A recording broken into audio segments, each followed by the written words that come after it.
Good morning students. ये हमारे class 10th के हिस्ट्री चैप्टर 1 का वीडियो है जिसको मैं कंटिन्यू कर रहा हूँ। Topic what is liberal nationalism stand for से।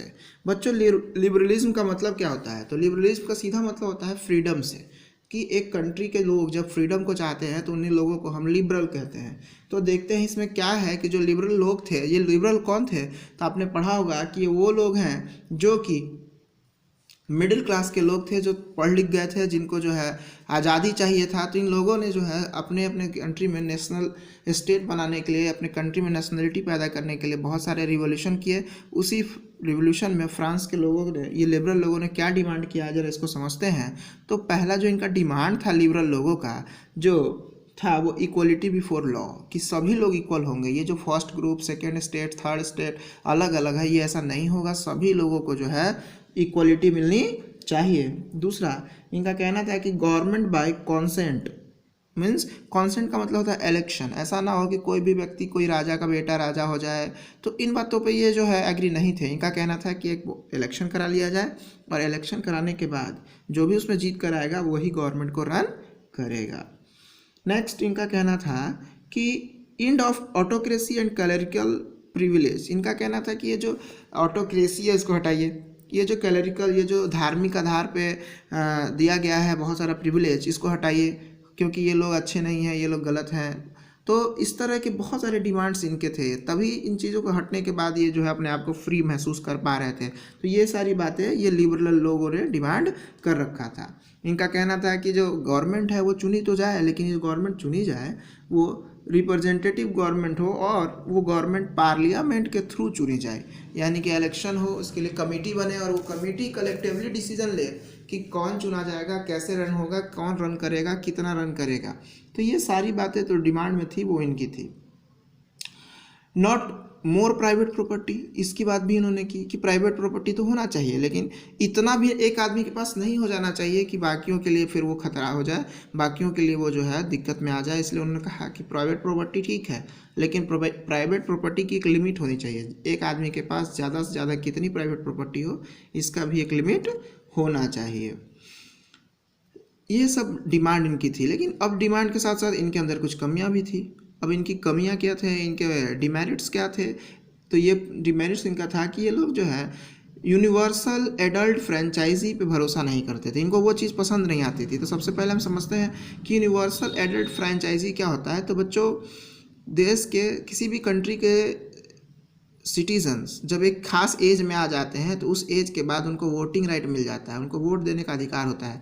चाहे वो कोई भी हो, अगर उस एज को क्रॉस कर जाता है तो वो वोट कर सकता है। जैसे इंडिया में अभी 18 साल हमारा जो है वो यूनिवर्सल एडल्ट फ्रेंचाइजी है, यानी कि 18 साल के बाद हम वोट कर सकते हैं। लेकिन ये लोगों को इसमें कोई भरोसा नहीं था। इनका कहना था कि वोट वही दे सकता है जो अमीर है, जो टैक्स देता है, या वोट वो दे सकता है जो मतलब छोटा भी टैक्स देता हो।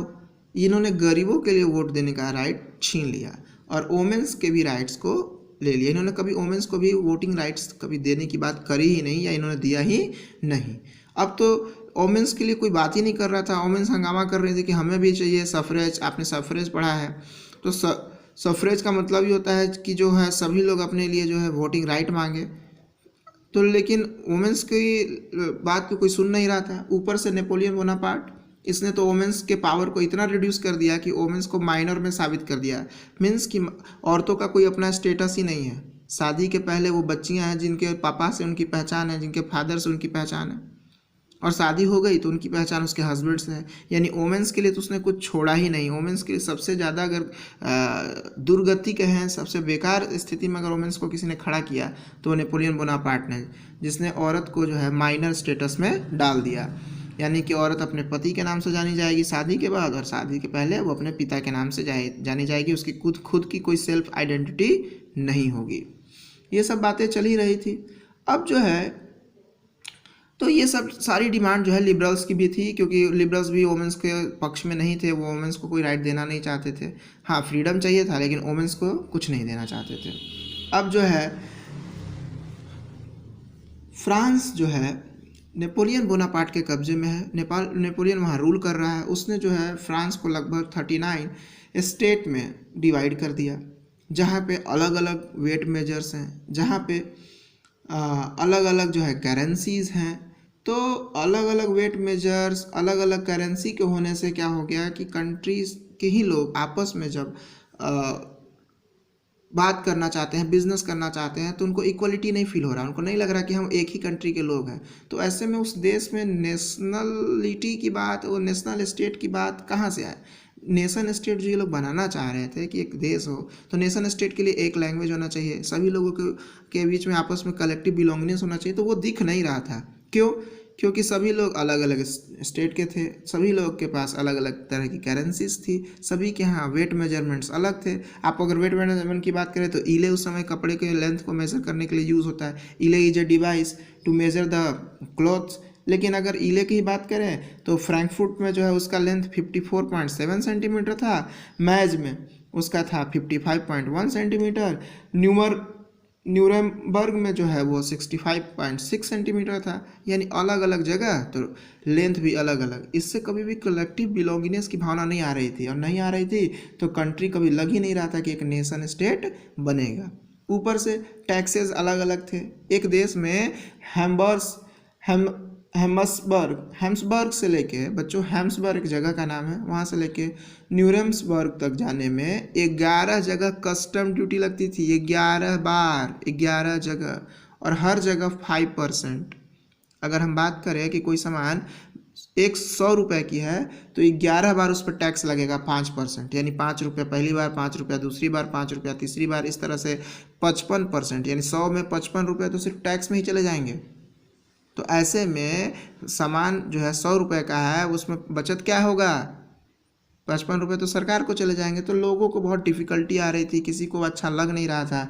ऐसे में 1834 में पुर्सिया, देखिए लिखा हुआ है पर्सिया, नहीं पर्सिया नहीं है बच्चे, वो पर्सिया नहीं है, उसको जो है पुर्सिया पढ़िए।